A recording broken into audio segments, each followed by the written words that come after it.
नमस्ते, मैं अनिल पांडे हूं और इंडिया फॉर चिल्ड्रन में आप सभी का स्वागत है। आज हम एक ऐसे व्यक्ति से बात करने जा रहे हैं जो उन लोगों के लिए एक उदाहरण है, एक नायाब उदाहरण है, जो लोग ये कहते हैं कि अकेला व्यक्ति बहुत कुछ नहीं कर सकता है, या जो लोग उस मुहावरे को बार बार सुनाते हैं कि अकेला चना भाड़ नहीं फोड़ सकता है। हमारे साथ है दुर्गा राम जी। दुर्गा राम जी पेशे से शिक्षक हैं, लेकिन राजस्थान के उदयपुर के आसपास इन्होंने जो एक बहादुरी वाला काम किया है कि लगभग 400 से ज्यादा बच्चों को जो बाल श्रम के लिए ट्रैफिकिंग करके ले जाए जा रहे थे, उनको छुड़ाया है, उनके माँ बाप से मिलाया है और उन्हें एक बेहतर जीवन देने का प्रयास किया है। और इस अपने इन बहादुरी के कारनामों की वजह से उनके इलाके में आसपास के लोग उन्हें रॉबिन हुड के नाम से पुकारते हैं, और इस नाम को उनके साथी हैं, जो शिक्षक साथी हैं, जो उनके दूसरे साथी हैं, वो भी उन्हें रॉबिन हुड के नाम से ही बुलाते हैं। ऐसे दुर्गा राम जी से आज हम बातचीत करेंगे और उनसे जानेंगे कि किस तरह से वो अपने आसपास के इलाके में बच्चों के लिए काम कर रहे हैं, उनको शोषण मुक्त बनाने के लिए एक लंबा अभियान चला रहे हैं। बहुत बहुत स्वागत है दुर्गा राम जी आपके हमारे इस कार्यक्रम में। धन्यवाद सर। मैं सबसे पहले आपसे ये जानना चाहूंगा कि अभी हाल ही में जो उदयपुर में एक अखबारों में हमने पढ़ा, मीडिया में वो सुर्खियां बनी कि आपने उन 26 बच्चियों को, अबोध बच्चियों को ट्रैफिकर से मुक्त कराया, जिनको वो लेके जा रहे थे उनसे बाल श्रम कराने के लिए। तो पूरी घटना क्या थी, कैसे आपको पता चला और किस तरह से उन बच्चियों को आपने छुड़ाया, सबसे पहले हमें ये बताइए। सर अभी जो ये हाल ही घटना हुई थी, ये 10 तारीख को संडे की बात है सर। कुछ मेरे अभी नए टीम में जो इन्फॉर्मर जुड़े हैं, इस इलाके में क्या हुआ, एक लेडी कुछ संदिग्ध अवस्था में हमारे को लग रही थी। उस लेडी को पहले हम कभी इस इलाके में देखा नहीं था, तो जो मेरे इन्फॉर्मर थे उनका कॉल आया कि सर ये लेडीज हमारे को संदिग्ध लग रही है, हो सकता है कुछ अलग करने आई हो। तो मैंने कहा भाई इस लेडीज की आप रेकी कीजिए। तो जो मेरे टीम मेंबर थे वो एक हफ्ते से इस लेडी की रेकी कर रहे थे कि लेडी यहाँ किस पर्पज से आई हुई। रेकी करते करते हम ऐसे बात ही कर रहे थे कि अचानक उन बंदों का फोन आया कि सर एक गाड़ी भर के आ रही है लड़कियों की, जो मतलब 15 सीटर गाड़ी होती थी जिसके अंदर 25 लड़कियां बैठी थी ऊपर और नीचे। मेरे पास कॉल आया सर गाड़ी निकली और गाड़ी को अपने को रोकना है। गाड़ी को वो एजेंट है जो उसकी खुद की गाड़ी लेके आके चल रही थी और पीछे वाली गाड़ी में बच्चियां भरी हुई थी और एक बड़ा नेटवर्क उनके साथ में चल रहा था। तो हमने फटाफट जाके उन गाड़ी को रुकवाया। गाड़ी को रुकते ही जो एजेंट वगैरह थे वो एक्टिव हो गए। पहले मेरे जो इन्फॉर्मर थे उनको मैंने कहा आप फटाफट गाड़ी रुको, मैं आप उसको फॉलो करता हूँ। जैसे हमने गाड़ी रुकवाई, गाड़ी रुकवाते ही एजेंट वगैरह सक्रिय हो गए और लड़कियां उतर के भागने लगी। लेकिन हमने सब लड़कियों को वहां रोका। एजेंट भी भागने की कोशिश में थी, उसको भी रोका। रोक के हमने पूछताछ की भाई कहाँ लेके जा रहे हो। तो पहले तो वो झूठ बोलने लगे, सर हम तो यहीं कहीं किसी फंक्शन में जा रहे हैं। लेकिन मैंने कहा फंक्शन वाले के लुक लग नहीं रहा आप लोगों का, कुछ तो गड़बड़ है। मैंने कहा बताइए फंक्शन में कहाँ जा रहे हो, जगह का नाम बताइए। तो जगह का नाम वो नहीं बता पाए। तो ज्यादा सख्ताई से पूछा तो उन्होंने कहा साहब हम इनको लेके गुजरात में एक राजकोट और मोरवी जगह है, वहां मजदूरी के लिए लेके जा रहे थे। मैंने किसकी परमिशन से? कहा साहब कुछ बच्चियों को तो घर वालों ने भेजा और कुछ की हमारे पास कोई परमिशन नहीं है, हम बिना परमिशन के लेके जा रहे थे। मैंने कहा आपके पास कोई ऐसा लाइसेंस या सर्टिफिकेट हो कि आपको ले जाने के लिए आप ऑथराइज हो? कहा नहीं जी हमारे पास ऐसा कोई ऑथराइज लेटर नहीं है। तो मैंने कहा फिर आप कैसे लेके जा रहे थे इन बच्चों को? उसी दौरान क्या भीड़ काफी इकट्ठी हो गई और जो ले जाने वाले एजेंट थे उनका पूरा गिरोह उस समय साथ में था। तो उस गिरोह ने भीड़ का मौका देख के वहां कम से कम 20 लड़कियों को उन्होंने धीरे धीरे भीड़ में शामिल करके वहां से भगवा दिया। अब पीछे 5 लड़कियां और एजेंट बच गए। उसको लेके हम थाने पहुंचे। थाने जाने के बाद उन लड़कियों को वापस घर वालों को मिलाया गया और उनकी एफआईआर दर्ज हुई। एफआईआर के बाद इन पे केस बना और लड़कियों को बाल सुधार गृह में रखा गया और एजेंट को जेल हुई।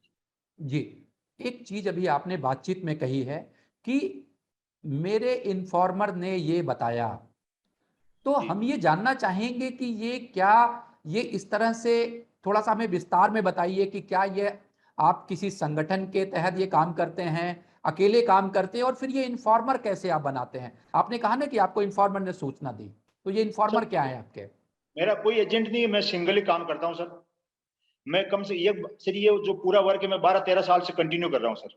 जी 12-13 से अभी रिसेंटली इन 2 महीनों में मेरी टीम में 2 नए मेंबर जुड़े हैं। उससे पहले मेरी टीम में कोई नहीं था, सिर्फ इन्फॉर्मर थे। वो इन्फॉर्मर से आसपास के इलाके, या तो हो सकता है मेरे पुराने स्टूडेंट हो, या कुछ समाज सुधारक भी हैं, कुछ ऐसे लोग भी हैं जो चाहते हैं कि यार हम सर के साथ जुड़ के कुछ समाज के लिए काम करें, वो इन्फॉर्मर होते हैं। तो वो ऐसा कोई घटना होती है तो मेरे को मैसेज कर देते हैं, या मेरे लिए, मैं बोलता हूँ भाई वहां जाके कुछ रेकी करनी, अगर संदिग्ध लगते हैं तो वो लोग मेरे लिए रेकी भी करते हैं। जी दुर्गा राम जी, एक मन में इच्छा ये हो रही है जानने की कि ये आप अकेले दम पे ये काम कर रहे हैं, आपको क्यों लगा, कैसे लगा, या कहाँ से प्रेरणा मिली कि इन बच्चों के लिए जो इस तरह से बाल मजदूरी कर रहे हैं, या कराया जाता है जबरिया उनसे, उनको ले जाके बच्चों को हम जानते हैं ले जाके प्रोस्टिट्यूशन में लगाया जाता है, बाल वेश्यावृत्ति में लगाया जाता है, तो ये प्रेरणा कहाँ से मिली कि इन बच्चों को मुक्त करने की जरूरत है, आजाद कराने की जरूरत है? तो ये कहां से प्रेरणा मिली आपको? सर ये प्रेरणा सर, पहले तो मेरे को इतना पता नहीं था कि भाई ये चीज क्या होती है, लेकिन जब मेरी नई ज्वाइनिंग पोस्टिंग हुई जिस इलाके में, वो बड़ा ट्राइबल बेल्ट, राजस्थान का सबसे पिछड़ा इलाका सर। तो वहां मेरे स्कूल के सामने जो एक घर था, वहां की बच्ची बाल मजदूरी के लिए ले जाए गए थे उसको एजेंट के द्वारा। उस टाइम उस बच्ची की उम्र 12 साल थी। वो बच्ची 1 साल बाद जब मजदूरी से वापस लौटी तो उसका फिजिकल देख के मेरे को खुद को शर्म आई, मेरे पैरों तले जमीन खिसक गई। मैंने कहा एक बच्ची है जिसका आप कितना शारीरिक वहां शोषण हुआ। बच्ची को आराम से बातचीत की, विश्वास में लेके बात की, तो बच्ची ने बताया साहब मेरे साथ ऐसी ऐसी घटनाएं हुई। उसके बाद मेरे को अंदर से ऐसी चोट लगी कि मैं 4-5 दिन तक अपने आप को संभाल नहीं पाया। मैंने कहा देखो इन बच्चों के साथ इतना शोषण हो रहा है, इनके लिए यहाँ कोई कुछ नहीं करता, तो क्यों ना ये शुरुआत मेरे को करनी चाहिए, और क्यों ना ये शुरुआत मैं करूं, ताकि लोग इससे मोटिवेट हो और भी कोई लोग इसमें शामिल हो। लेकिन लोगों को ये घटना सर मैंने 10 साल तक किसी को नहीं बताया कि ये काम इन लोगों के लिए मैं कर रहा हूं। अभी रिसेंटली 2 साल पहले 2020 के अंदर कोई जाने माने भारत के न्यूज़पेपर ने कहीं से मेरी रेकी करके मेरी को 2-4 न्यूज़ खबर में मतलब पब्लिश की, तो उससे लोगों को रुझान बढ़ा। मीडिया भी मेरे से मिलने आए, और जो हमारे अधिकारी थे उच्च अधिकारी, उन्होंने मेरे को बुलाया, हमारे कलेक्टर ने मीटिंग बुलाया कि आपने ये काम कैसे किया। मैंने कहा सर मैं काम तो ये 10-12 साल से कर रहा हूँ, लेकिन मैं नहीं चाहता कि मेरी खबर किसी को पता चले। लेकिन मीडिया में आने के बाद और अधिकारियों ने बुलाने के बाद मेरे को इतना उन्होंने मोटिवेट किया कि नहीं, आपको ये चीजें लोगों को बतानी चाहिए, ताकि जनता भी इससे जागरूक हो और आसपास के लोग भी मोटिवेट हो, और ये जो एक अभिशाप है वो रुक सके। जी तो एक बात बताइए, ये आपको कभी डर नहीं लगता, क्योंकि ये जो ट्रैफिकर्स हैं जो बच्चों की खरीद फरोख्त करते हैं, आपको पता है कि दुनिया में जो सबसे बड़े अवैध व्यापार हैं उसमें से तीसरे नंबर पे ह्यूमन ट्रैफिकिंग का है, ड्रग्स है, हथियार है, इसके बाद ये जो ये मनुष्यों का जो कारोबार है, जो खरीदने बेचने का, जो ट्रैफिकिंग का कारोबार है, ये सबसे बड़ा कारोबार है। इसके जो काम करने वाले लोग हैं, बड़े बड़े माफिया हैं, उनसे आपको डर नहीं लगता कभी?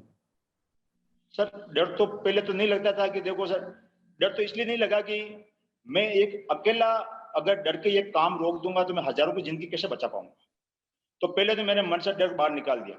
मैंने कहा जिस दिन डर से सामना होगा उसी दिन देखा जाएगा होना क्या, उसको आज प्रेजेंट फ्यूचर में क्या होना है उसको प्रेजेंट में सोच के परेशान नहीं होना। जब भी डर से सामना होगा तब देखा जाएगा। ऐसी मेरे साथ सर कई बार घटनाएं भी हुई है, 20-30 लोगों से मेरी मुठभेड़ भी हुई है, हाथापाई की अच्छा। नौबत भी आई है, लोगों ने धमकियां भी दी है, जान से मारने के भी सर लोगों के द्वारा मेरे पास घटनाएं आई कि आपको जान से मार देंगे, ये काम बंद कर दीजिए। मैंने कहा भैया काम तो ये बंद नहीं होगा, अब मरना है जो तो एक दिन मरना है, वो देखा जाएगा कब मरना है। और आप लोग, और अब सर जनता इतनी साथ हो गई है, लोग इतना साथ हो चुके हैं कि डर के नाम की कोई चीज नहीं है। और सर डर शुरू में नहीं लगा, आज भी नहीं लगता। तो ये पुलिस का, समाज का पूरा सहयोग मिलता है, या वो लोग भी? सर पुलिस का फुल सपोर्ट है, मतलब फोन करने के विद इन 5 या 10 मिनट्स में पुलिस पहुंच जाती है सर। और समाज का? सर समाज में थोड़ा टाइम लगेगा, समाज जागरूक नहीं हो पाया क्योंकि सर पिछड़ा इलाका है, टाइम लगेगा समाज। लेकिन धीरे धीरे सर अभी जो ये पहले सर जो मैं काम करता था वो लोगों को पता नहीं होने से लोग इतने जुड़ नहीं पाए थे। अब लोगों के कहने पे कि आप अगर ये चीज लोगों को बताएंगे नहीं तो लोग आपसे जुड़ेंगे कैसे। तो धीरे धीरे मीडिया में आने से या सोशल मीडिया से लोगों को पता चला, तो अब डेली आजकल मेरे पास 20-25 बंदों को फोन आता है, सर आप एक टीम बनाइए, उस टीम में हम आपके मेंबर बनेंगे। और सर अब धीरे धीरे मेरे पास टीम भी बनने लगी है, लेकिन मैंने ये बोला है कि भाई देखो इसमें रिस्क 100% की है और जान 100% जा भी सकती है। अब आप अपनी इच्छा हो तो जुड़िए, तो नहीं का सर हम आपके साथ हैं। एक बात और है, जो जिस समाज की हम बात कर रहे हैं, जहाँ पे जो राजस्थान के उदयपुर के जिस पिछड़े इलाके में आप हैं, वहाँ पे एक चीज समझाना बड़ा मुश्किल है लोगों को, क्योंकि आज भी बहुत लोग मानते हैं या कहते हैं या आप भी सुनते होंगे कि जो गरीब का बच्चा है वो काम नहीं करेगा, साहब करेगा क्या। तो इस ये जो मानसिकता है, इस मानसिकता से कैसे लड़ रहे हैं आप और कैसे परिवर्तन कर पाएंगे? सर सबसे बड़ी प्रॉब्लम आपने जो बात कही है कि वही है इन लोगों की मानसिकता से लड़ना। जैसे अभी मैंने जिन बच्चियों को रेस्क्यू किया तो उन घर वाले बोलते हैं साहब हमारी बच्चियां काम पे जा रही थी, आपको कहाँ दिक्कत थी, आपने क्यों रोका हमारी बच्चियों को? हमारी बच्ची चाहे कहीं काम पे जाए कहीं नहीं जाए, आप कौन होते हैं रोकने वाले? तो ये बड़ा संघर्ष होता है। मैं लोगों को समझाता हूँ, मैंने कहा देखिए आप खुद काम कीजिए, आपकी बच्ची वहां जा रही है, आपको नहीं पता कि बच्चे के साथ वहां क्या क्या होता है। हो सकता है बच्चे को कहीं बेच दिया जा सकता है, बच्ची के साथ वेश्यावृत्ति करवा सकते हैं, बच्चे के साथ ऐसी घटना दुर्घटना हो सकती है कि वो वापिस कभी घर नहीं लौट पाए।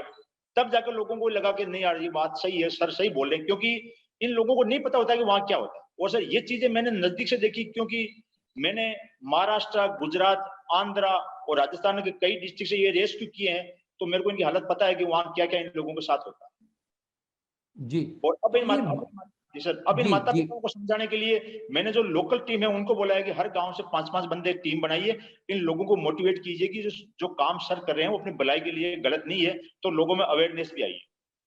जी। तो ये कोई हेल्पलाइन भी चलाते हैं, कैसे लोगों तक पहुंचते हैं आप सर और एक तो जो आप तक कैसे पहुंचते हैं लोग? सर एक तो जो helpline number, child helpline number है जो भारत सरकार की है 1098 है। उसके बाद सेकंड नंबर मेरा मोबाइल नंबर हेल्पलाइन नंबर है, सब लोगों को दे रखा है, लड़के और लड़कियों को। कोई भी अगर किसी भी मुसीबत में हो मेरे को कॉल या मिस कॉल दीजिए, अगर बैलेंस नहीं था मिस कॉल कीजिए, हम 20 मिनट से आधा घंटे में उसके पास हेल्प पहुंचाते हैं। या तो मैं खुद पहुंच जाता हूँ या मैं पुलिस को इन्फॉर्म करके पुलिस को भेज देता हूँ। अगर वहां ऐसा कोई नेटवर्क हो कि मेरे को इन्फॉर्मर मौजूद हो या मेरी कोई टीम का बंदा मौजूद हो, तो मैं उसको जल्दी वहां भेज के सहायता करवाता हूँ। तो ऐसे कितने लोगों की टीम बन चुकी है? अब कितने लोग हैं आपकी टीम में, थोड़ा उनके बारे में भी बताइए हमें। सर अभी मार्च 2022 तक तो मैं सिंगल था, और अप्रैल ये 10 अप्रैल 2022 को जो रेस्क्यू किया उसके बाद धीरे धीरे बड़ी टीम बनने लगी, जिसमें आज मेरी टीम में 15 से 20 मेंबर आसपास के इलाके से जुड़ने लगे हैं, जिसमें कई लोग नेता टाइप, मतलब कोई पॉलिटिशियन भी है, स्टूडेंट भी है, जॉब करने वाले भी है। और अब सर प्रशासन का इतना सपोर्ट मिलता है कि जो हमारे उदयपुर कलेक्टर श्रीमान ताराचंद जी मीणा है उनका फुल सपोर्ट मिलता है, और वो बार बार मेरे को मीटिंग में बुला के मोटिवेट करते रहते हैं और इन चीजों के बारे में नजदीक से जानते रहते हैं, और पुलिस का फुल सपोर्ट मिलता है। जी, पुलिस का पूरी तरह से सपोर्ट मिलता है और समाज का भी आपको सपोर्ट मिलता है। और एक बस एक आखिर में एक चीज हम आपसे जानना चाहेंगे, कोई ऐसी घटना अब तक की 400 से ज्यादा बच्चे आपने रेस्क्यू किया है, कोई ऐसी घटना जिसने आपको दिल को छू लिया होगा, या कोई ऐसी घटना जिसे जिसे आप साझा करना चाहेंगे हमसे, हमारे दर्शकों से? सर मैंने जो 400 से प्लस बच्चियों का रेस्क्यू किया उसमें हर घटना सर मेरे को दिल को छू के गई है सर। हर घटना से मैंने कुछ ना कुछ नया सीख मिला है, और हर घटना में ऐसा हुआ सर उस दिन 1-2 दिन तक मैं अपना आप को कंट्रोल नहीं कर पाया। जो मैंने पहला केस बताया था, एक बच्ची जब 12 साल की बच्ची बाहर गई थी, वापस आई थी, उसके साथ कितना फिजिकल शोषण हुआ था, जब उसकी फिजिकल स्ट्रक्चर देखे तो मेरे को बड़ी शर्म आई। और मैं सर उस दिन 2-3 दिन तक मैं खुद सो नहीं पाया था कि देखिए बच्चे के साथ कितना शोषण हुआ। उसके बाद से मैंने ठान ली कि इस इलाके में किसी को तो शुरुआत करनी पड़ेगी, तो क्यों नहीं शुरुआत मैं ही कर दूं। जी, हमसे बातचीत करने के लिए दुर्गा राम जी, आपका बहुत बहुत आभार, बहुत बहुत धन्यवाद। और आप इसी तरह से बच्चों को आज़ाद कराते रहिए, उन्हें शोषण मुक्त करते रहिए, और जो एक सपना हम लोग देख रहे हैं कि सुरक्षित बचपन का, सुरक्षित भारत का सपना देख रहे हैं कि ये भारत ऐसा देश बने जिसमें सभी बच्चों का बचपन सुरक्षित हो, सभी बच्चे आज़ाद हों, खुशहाल हों, स्कूल जाएं, तो ये आपका सपना पूरा हो, हम सबका पूरा सपना पूरा हो। इसी के साथ हम अपनी बातचीत यहीं पे खत्म करते हैं, लेकिन हम जल्दी आपसे मिलेंगे। बहुत बहुत आभार, बहुत बहुत धन्यवाद दुर्गा राम जी। थैंक यू शुक्रिया। So much. Thank you sir.